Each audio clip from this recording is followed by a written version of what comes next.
Good morning students. Today we will start sum number 6 of exercise 2.3. Yesterday we had done 1 to 5 sums. Okay, कल हमने क्या किए थे? Prime numbers, composite numbers बताया था मैंने. आज हमारा टॉपिक है ट्विन प्राइम्स और को प्राइम्स. अब देखिए ट्विन प्राइम्स 6 सम में है ट्विन प्राइम्स की definition. What is the definition of twin primes? Two prime numbers are said to be twin primes if there is only one composite number between them. इसका meaning क्या है? Twin means जुड़वा. Twins कहते हैं ना, ये twins हैं, दोनों भाई बहन हैं, जब दो ब्रदर्स हैं ट्विन्स हैं, ठीक है, हम बोलते हैं ना कि ये ट्विन्स हैं, मतलब जुड़वा. अब इन्होंने बोला है कि ट्विन प्राइम्स दोनों प्राइम नंबर्स होने चाहिए, जुड़वा दो प्राइम नंबर्स होने चाहिए और उनके बीच में एक कंपोजिट नंबर होना चाहिए. ये ट्विन प्राइम की डेफिनेशन है. जैसे अब मैं बोलूँ 2 और 3, ये ट्विन प्राइम नहीं हो सकता क्योंकि 2 और 3 में कोई नंबर ही नहीं है.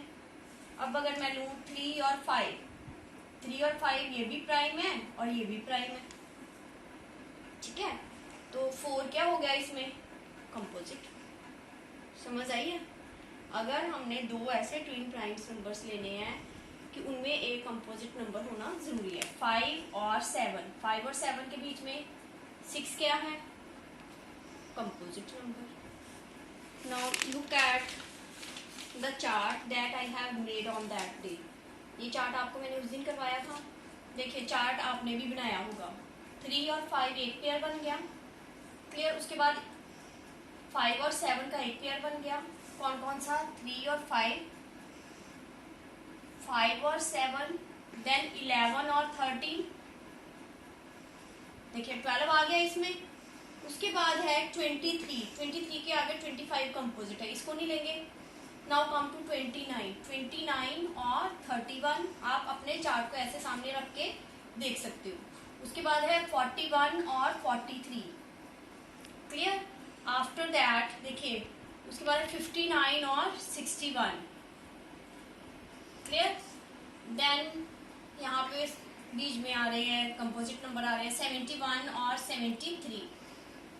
ओके, तो इसके बाद और कोई नहीं पेयर बन रहा. ये मैंने आपको 1 से 100 तक बताए, क्लियर. बट इन्होंने जो क्वेश्चन में पूछा है वो है कि आपने 50 to 100 बताने हैं. ये मैंने आपको इसलिए बताया है कि पेपर में आपको 1 to 50 भी आ सकते हैं. तो अब हमने कौन से बताने हैं? Twin primes from in second part. Write all pairs of twin primes between 50 and 100. Twin primes between 50 and 100 कौन कौन से हैं? ये देखिए 59, 61, 71, 73. तो ये हमारा आंसर आ जाएगा. 59, 61 एक पेयर बन गया. Second pair 71, 73, clear. इसको हम रेज करते हैं. Is it clear? Now come to the sum number 7.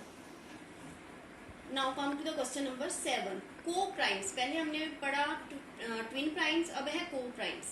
दोनों ही बहुत इंपॉर्टेंट है बेटा. को प्राइम की डेफिनेशन क्या है? डेफिनेशन लिख लो. पेपर में डेफिनेशंस नहीं आती, बट इसलिए मैं आपको लिखवा रही हूँ कि आपको मीनिंग भी पता हो. को प्राइम की डेफिनेशन है two numbers are said to be coprime if they don't have a common factor other than 1.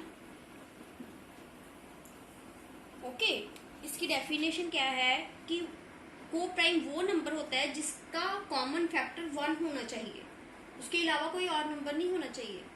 अब देखिए अब कॉमन फैक्टर क्या है? कॉमन फैक्टर है जैसे हमने 2 और 3 ले लिया, ठीक है. 2 के फैक्टर्स 1 और 2, 3 के फैक्टर्स 1 और 3. तो कॉमन फैक्टर क्या आ गए दोनों के? That is 1. जिनका कॉमन फैक्टर 1 होगा वो को प्राइम नंबर्स होंगे, जिनका कॉमन फैक्टर 1 नहीं होगा वो को प्राइम नंबर्स नहीं होंगे, क्लियर. अब जैसे मैं एग्जांपल ले लूँ 2 और 4, ये आ गया 1 और 2. इसके आ गए कॉमन, हमने जब फैक्टर्स पता किए इसका 1 और 2, इसके कॉमन फैक्टर 1 भी आ रहा है और 2 भी आ रहा है. हमने क्या बोला था? 1 आना चाहिए. 1 के अलावा कोई और कॉमन फैक्टर्स आ गए तो वो हमारा को प्राइम नंबर नहीं होगा. Is it clear?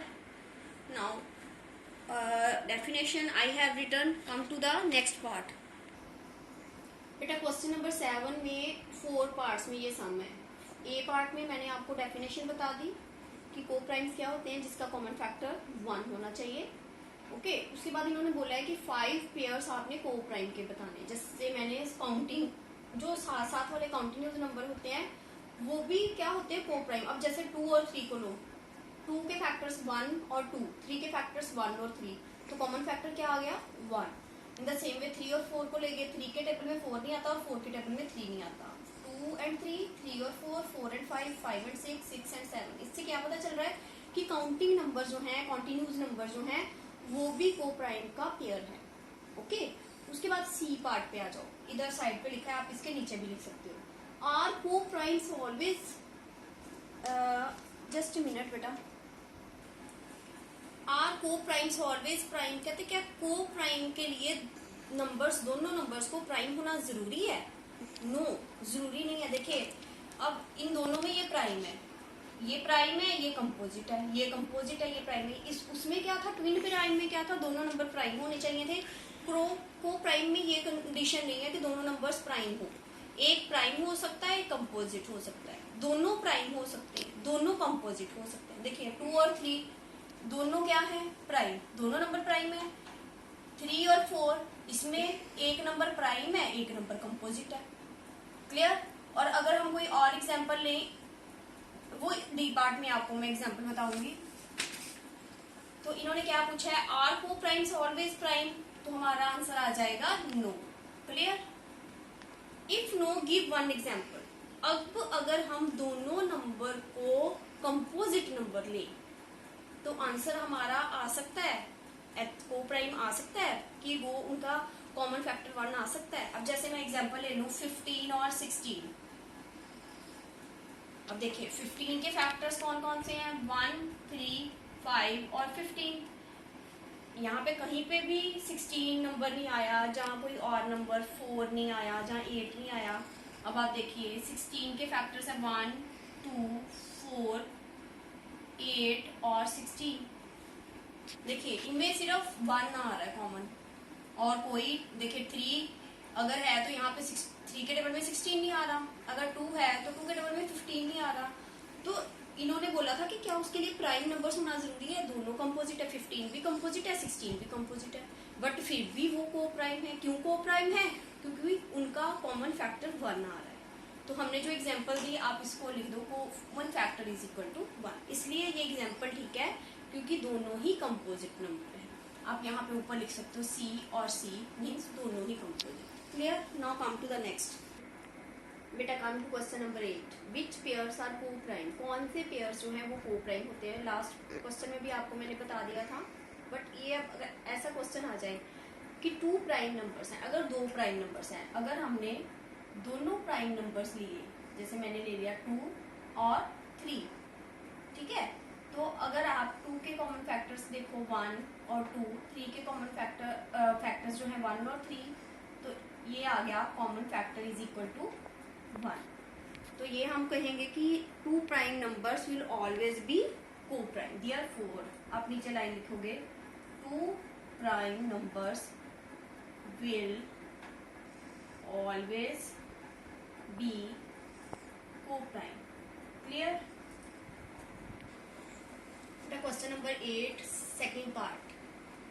1 prime and 1 composite number. देखिए अब मैंने 1 प्राइम, जैसे मैंने 2 ले लिया प्राइम नंबर, और कंपोजिट नंबर ले लिया मैंने, आप कोई भी कंपोजिट नंबर ले लो, जैसे 4 ले लो, ठीक है. तो अगर हम एक प्राइम और एक कंपोजिट नंबर लेते हैं तो हमारे कौन कौन से फैक्टर्स आ जाएंगे, इसके आ जाएंगे 1 और 2, 4 के आ जाएंगे 1, 2, 4. कॉमन फैक्टर्स कौन कौन से आ गए, 1 और 2. आपको बताया था कि कॉमन फैक्टर्स अकेला वन आना चाहिए, तो ये आ जाएगा नो. देयरफॉर इसके बाद एक और कंडीशन अगर हम ले लें, अगर हम प्राइम नंबर ले लें 3, क्लियर, और कंपोजिट नंबर ले लें 4, ठीक है. 3 के फैक्टर्स 1 और 3, 4 के फैक्टर्स 1, 2 और 4. देखिए इसमें कॉमन फैक्टर क्या आ रहा है, 1 आ रहा है. अगर हमने 2 और 4 लिया, एक प्राइम और एक कंपोजिट नंबर, इसमें 2 के टेबल में 1 और 2 थे फैक्टर्स, 4 के थे 1, 2 और 4, इसमें कॉमन फैक्टर्स आ रहा है 1 और 2, यहाँ पे हम नो लिख रहे हैं और यहाँ पे हम यस लिख रहे हैं। इसका मतलब है कि कभी आंसर, कभी ये को प्राइम हो भी सकता है, कई बार को प्राइम नहीं हो सकता। अगर एक प्राइम नंबर है और एक कंपोजिट नंबर है, डिपेंड कर रहे हैं कि हमने कौन सा नंबर लिया है। समझ आ रही है आपको बात? अगर मैं यहाँ पे 2 और 14 ले लेती हूँ फिर भी आंसर नो आएगा।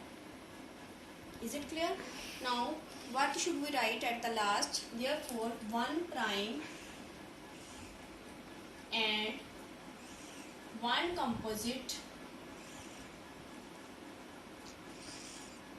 number will always not be co-prime। आपको क्वेश्चन में ऐसे नहीं आएगा कि आपको दिया हो 1 प्राइम एंड 1 कंपोजिट नंबर, आपको जैसे नंबर ही दिए हो, जैसे पेपर में आपको ये आ जाए 3 और 4 का पता करो कि क्या को प्राइम है या नहीं है, फिर आप इसको सॉल्व करोगे। अगर आपको 2 और 4 दे दिया पेपर में, ये शो करो को प्राइम है या नहीं है, इसमें आप बोलोगे कि ये को प्राइम नहीं है। ओके ऐसा सब नहीं आएगा, बट ये एग्जाम्पल इसलिए आपको बताया गया है कि 1 प्राइम और 1 कंपोजिट नंबर कभी भी को प्राइम नहीं होते। बट अगर दोनों ही प्राइम नंबर हो, जो हमने फर्स्ट पार्ट किया था, दोनों प्राइम नंबर हो, फिर वो को प्राइम होते हैं, क्योंकि दोनों प्राइम नंबर होंगे तो वो एक दूसरे के टेबल में आएंगे ही नहीं। समझ रहे हो ना बात? अगर दोनों प्राइम नंबर होंगे वो एक दूसरे के टेबल में नहीं आएंगे तो उनका कॉमन फैक्टर 1 ही होगा। Clear? Now come to the third part.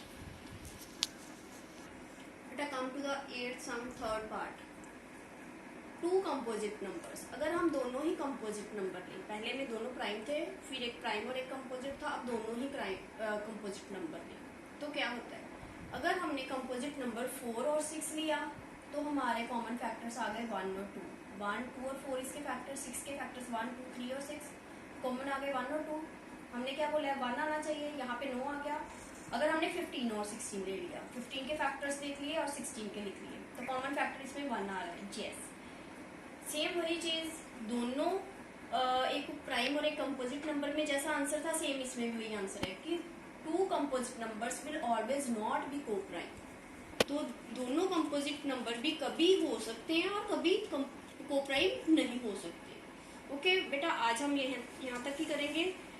So tomorrow we will start from sum number 9. Thanks and have a nice day.